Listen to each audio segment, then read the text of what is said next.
Welcome viewers to the Dragster Shop and Transmission. Today we have a 1994 Ford Explorer. Exploder, whatever you want to call it.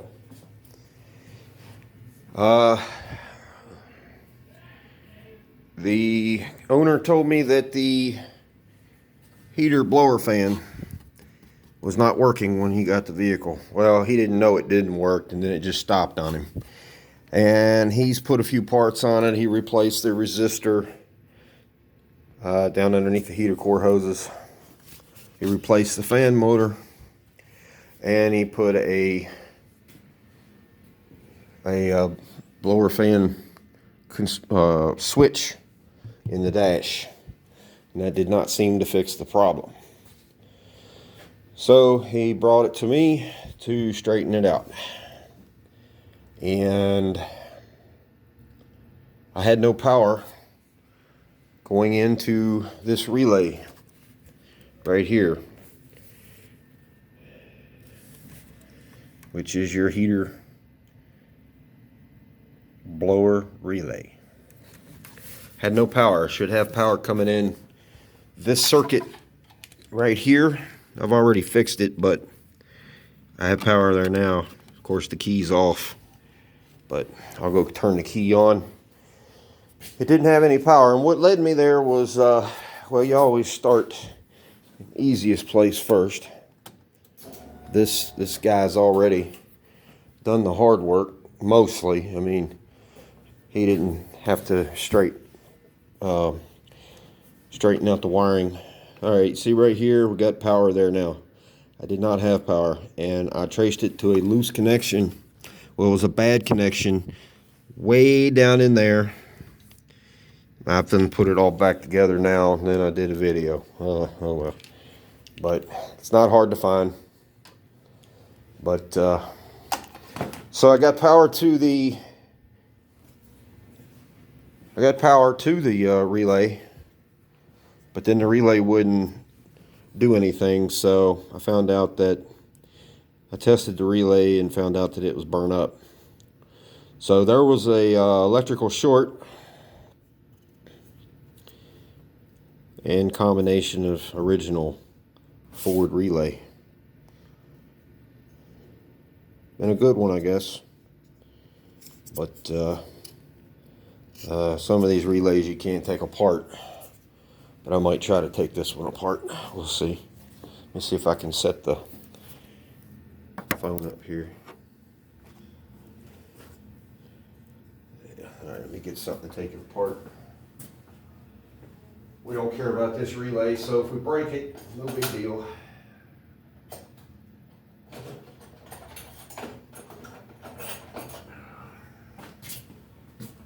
All right. Okay. Yeah, you're not going to get this thing apart, not without breaking it.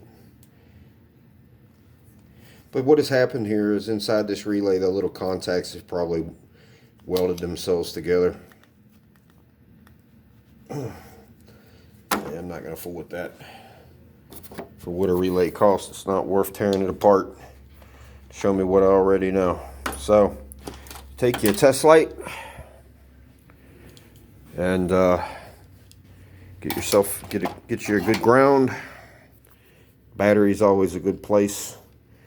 Ground, and then make sure you've got power to your test light.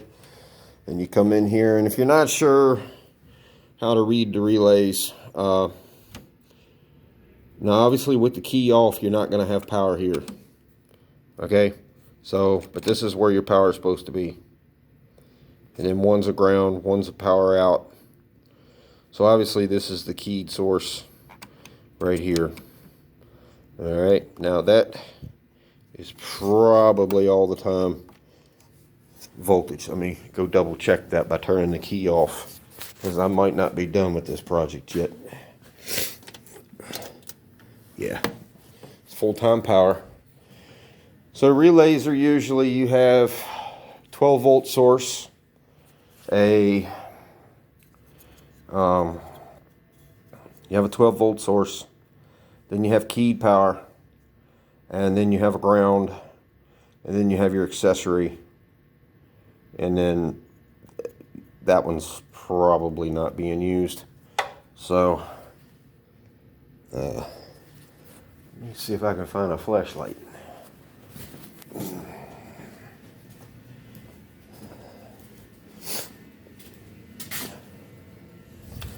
Anyway,